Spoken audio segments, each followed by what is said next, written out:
Now, I know you don't like my dog jokes, but I've got a really good one. Okay, out with it. Why are dogs such bad dancers? Because I've got 2 left feet. What? How did you get that? Oh no, back to the drawing board, George. Well, I hope you can do better, because if I can get the answer, then I reckon people at home can. Jeez, tough audience. Well, hopefully not too tough an audience. Yeah, hope you guys aren't too tough. Enjoy the show. For many people, our dogs are our fur babies, and we just love giving them a lot of TLC. Often they're also seen as good practice for when a human baby arrives. So how do you make a smooth transition from 4-legged children to having a human sibling join the pack? It's important to think of them as siblings so that your dog is not being displaced or demoted. You want them to be best friends down the track.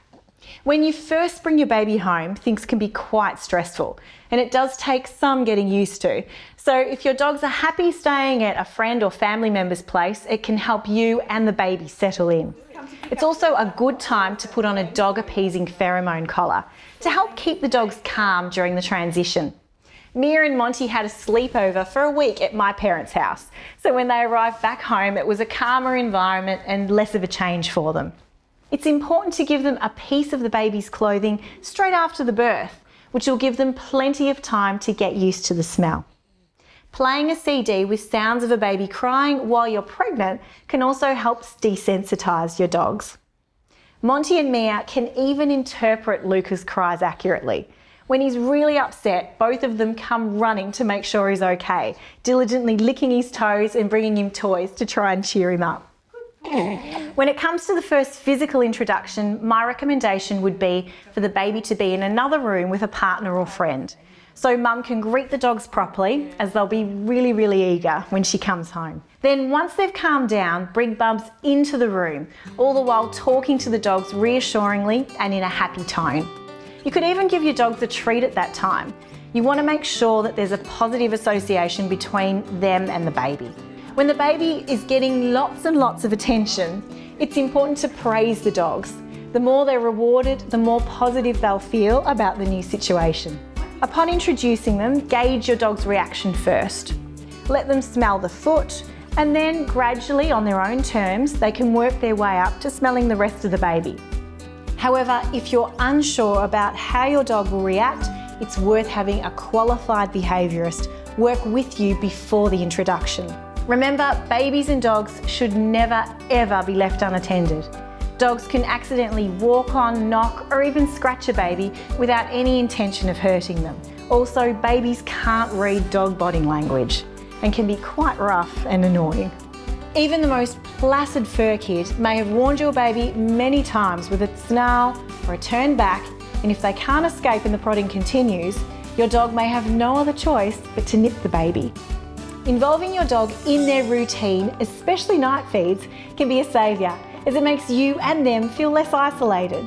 Most dogs love to help and take part in these duties, and it gives them a purpose. It's also very important that your dog has a safe place that they can go to. This may be your bed, their crate, or anywhere that isn't accessible to the baby. From my experience, I've found Monty and Mia's guarding behaviour increased when I was pregnant and got more intense when Luca arrived. So it's important to keep up with some training. Importantly, make sure their vaccination and health checks are up to date before Bubs arrives, and that worming and flea treatments are maintained. This is both an exciting and challenging time for the whole family. But if handled correctly and with love, then everyone should embrace the new situation just fine. For more useful tips on general health, well-being, pet care and preparing for a new baby, visit hif.com.au.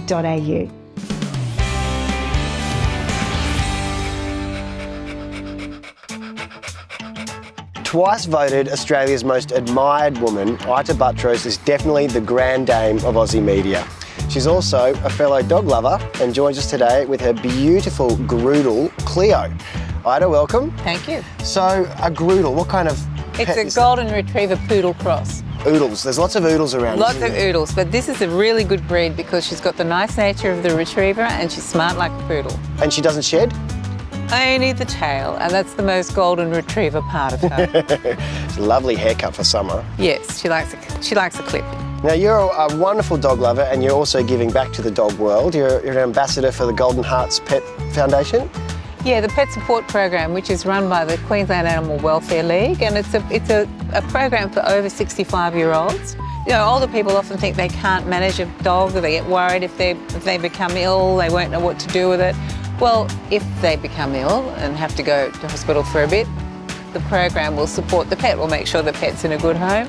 If you have to put your dog into care somewhere yourself, if you have to give your dog up for whatever reason, we'll help you find a really good home. And if you think you'd like a dog, we'll match you up with a pet, because the Animal Welfare League prides itself on rehoming dogs and other animals, and it rehomed about 8,000 dogs last year. That's huge. Yeah, it's a lot of dogs. And those dogs are helping people as well, so everybody's wins. Yeah, well, we know that for people who are older, that a pet is a great companion, makes you go outside and have a walk, and it keeps you company as well, so it's very good for you. That's fantastic. Well, that's a wonderful bit of information. If you want to learn more about that, you can find it out on the Pooches website. But I think Cleo's been very well behaved. Yes, I think she's earned a ball throw. I think she will love a ball throw. It's one of the... I think anything that's a noodle, like a poodle cross, they love to play ball. Poodles and balls. Don't they? Great combination. Many working dog breeds are now kept as family pets, from Kelpies to Border Collies, Australian Shepherds to blue and red heelers, to name a few. Now, these dogs have a really hard prey drive. They are hardwired to work and they'll react to any movement or sound. If this isn't channeled correctly, well, it can lead to problem behaviour, can't it, Dave? Oh, it definitely can, Lara. Well, hopefully Dave from Diggers Herding here can help us and figure out how we can solve these problems. Pretty sure we can. Awesome. Let's go in. Come on, Darcy. What is it about these breeds that, you know, can become problematic? Well, these herding dogs, working dogs, or high prey drive dogs, they have been bred specifically for that high prey drive. So for 5,000 years over our time with working with animals and dogs, we've been breeding with hypertrophying behaviours, which is the chase, the herd, the bite, the nip, etc. So the problems become not so much the dog, but it's the human, because the human will keep stopping the dog from doing this. And of course, they get a complete endorphin rush every time they see prey, and therefore they start associating with the human of stopping the endorphin rush instead of increasing it. Right? No, that's not much fun. That's not much fun at all. So actually it is the human that's the problem, not the dog. So these are typical behaviours for working for high prey drive dogs. Darcy is forever being rounded up at the dog park by working dogs. One of our biggest problems we get here is dogs herding other dogs in the dog park and cannot be controlled. Right. And of course if they can't be controlled, then they become a problem, and of course that's when they come to us. It can also be much worse, can't it, though? They can be chasing their tails and all sorts. Go into OCD behaviours, even chasing their own breath in the winter. Wow. So we've seen all sorts of problems here. So how can training and working with these dogs help them fulfil this biological need? Well, let's just bring Bo in and we'll have a look at it. And Bo's a typical Border Collie, being obviously rescue dog, being picked up from the pound. He's obviously his problems were barking, chasing birds, chasing shadows, all those OCD sort of things that he just his desire to work was just there. Yes. And everything he looked at was, of course, letting his prey drive go. Yes. And of course, anything the owner did was trying to stop that prey drive. So he just moved on to the next thing. So now we could get them in here and we could do a number of things like play drive training, you know, ball, frisbee, tug toys, but also the full biological fulfillment would be letting them do the whole series of motor patterns like the chase, the herd, the gather, the stalk, and getting it under control in a safe environment. And this is why we do this. So Kim and Bo now are not working against each other, they're working with each other. So they're working as a team. But you know, how often should they be doing this? I mean, a lot of owners, unfortunately, do leave their working dogs all day in a backyard while they're at work. So, I mean, sometimes this can't be avoided. What should they be doing to make sure that it is addressed? Yeah, now, of course, play drive training is a superb way, getting the dog under, like the prey drive under control and experience experience. So you can imagine prey drive just like a dam, and that water just keeps going into the dam, and it fills and fills and fills, and then all of a sudden, bang, the dam ball bursts. Yes. And that's when they start turning onto things that you don't want them to turn onto. Of course. And it becomes a problem for the human. Right? It's not a problem for the dog loves it. Yes. All right? So things that we could be doing is play ball, frisbee, controlled, impulse control games, getting them to do things for those exercises, which we do here too. Absolutely great thing to do. We're going to give it a go with Darcy shortly. I think he's ready to go. I think he's really ready to go. Exactly. And see, look, herding is not just for working dogs. Any dog with a high prey drive will get a kick out of it. If you'd like to find a herding school or a trainer like David near you, visit the National Dog Trainers Federation website. In the meantime, Darcy, what do you reckon? You want to give it a go? I think we should give him a go. I reckon we should too.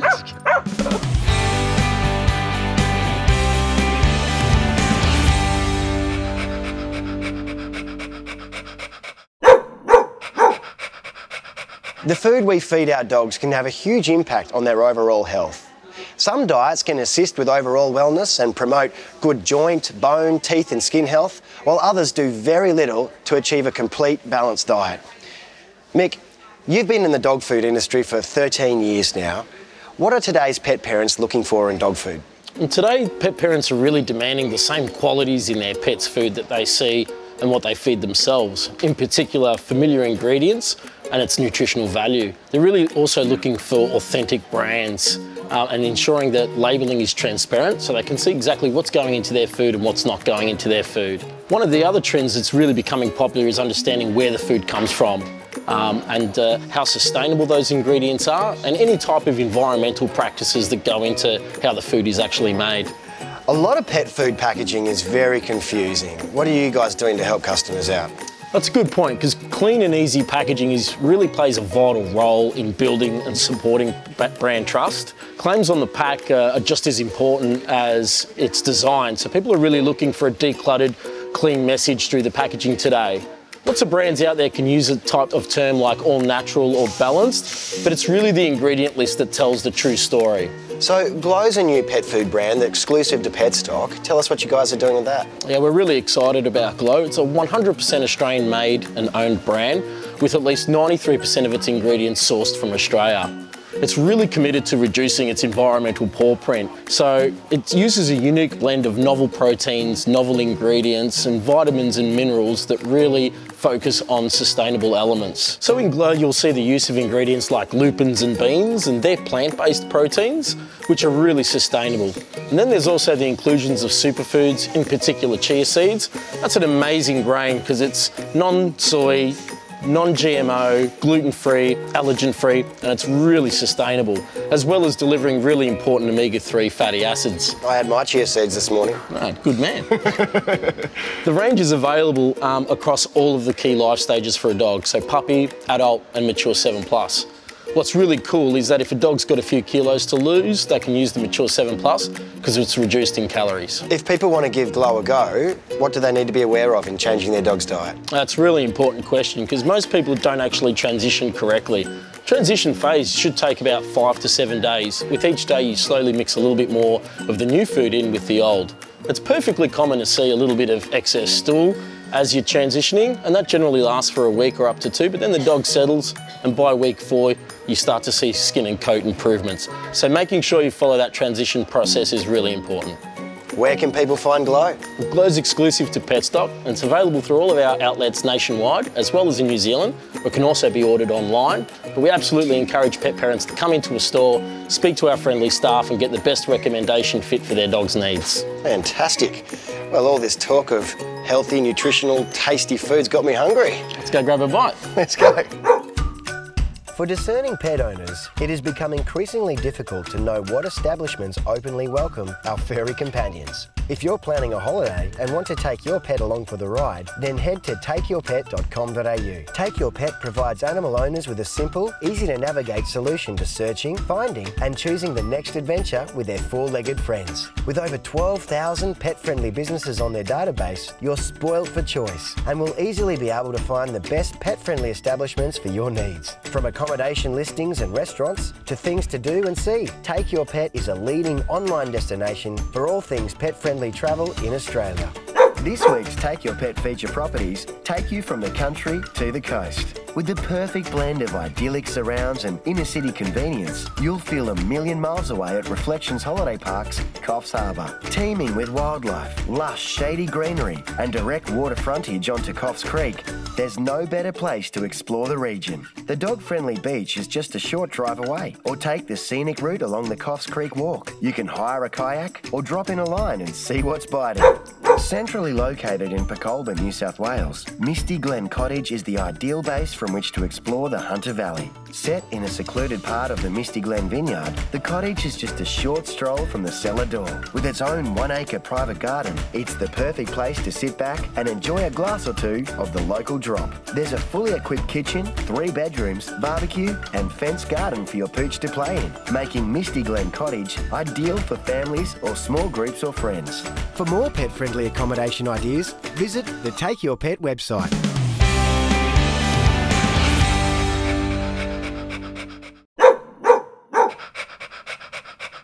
Dogs inherit their physical and their personality traits from their breed and their genetics in their family tree, a bit like us humans. They also pass along breed-specific genetic disorders from generation to generation, so knowing their DNA can be really important. Now, George, why is it that we should know our dog's DNA? So by knowing or understanding your dog's DNA, you get a better insight into the breed or breeds. And by understanding the breeds, we have a certain temperament, or what we like to say as humans, the personality behind that particular breed. It's important because if you've got an animal and you want to suit your lifestyle, understanding the temperament and the characteristics behind its temperament will assist you in how you manage that animal. When you look at the data, a lot of dogs will end up in pounds or rescue because they don't suit your environment. You can't match them up to your lifestyle.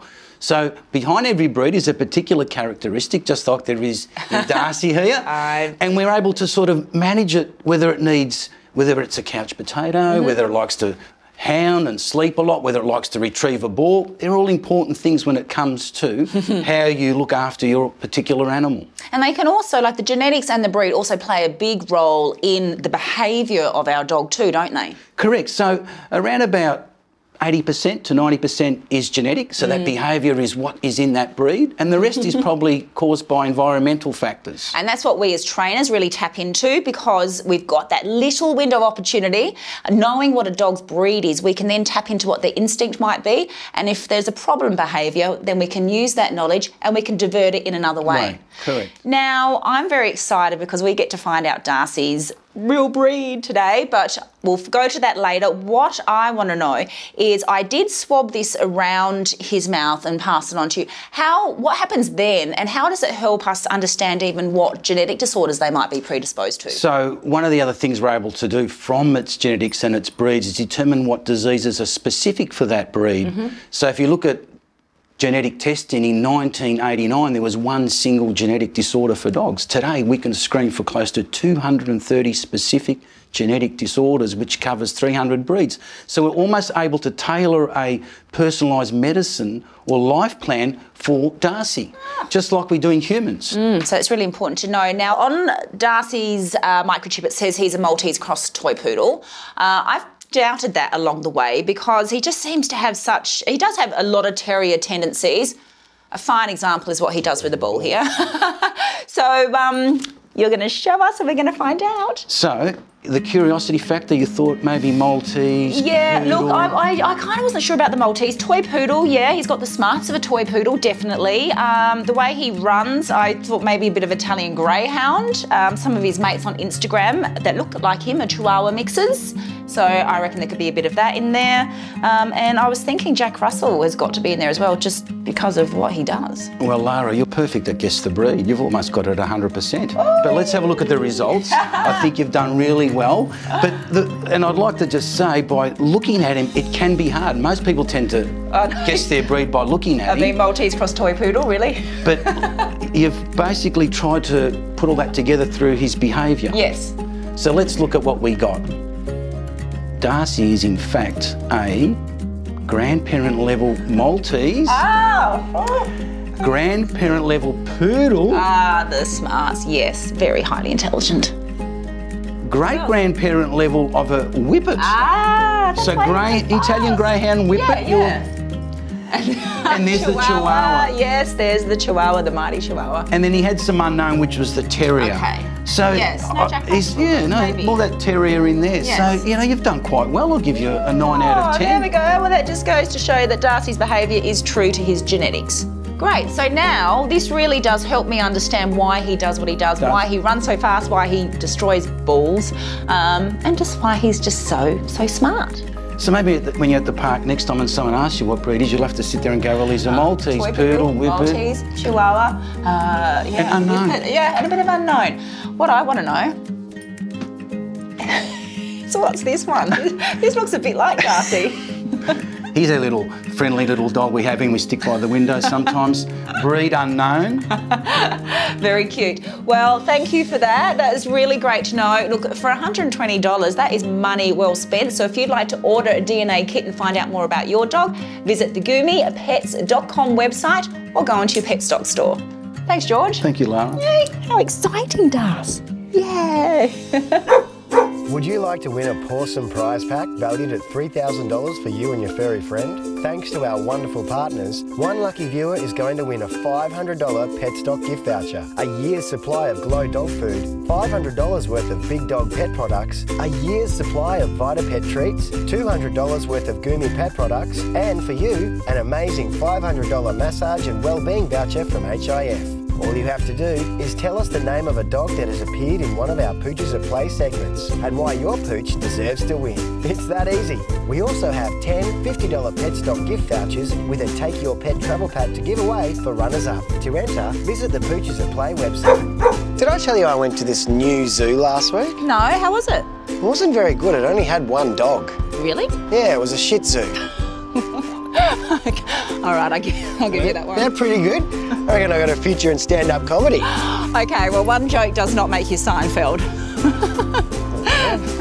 Not bad, though. Yeah. What did you think? Did you like that? Yeah.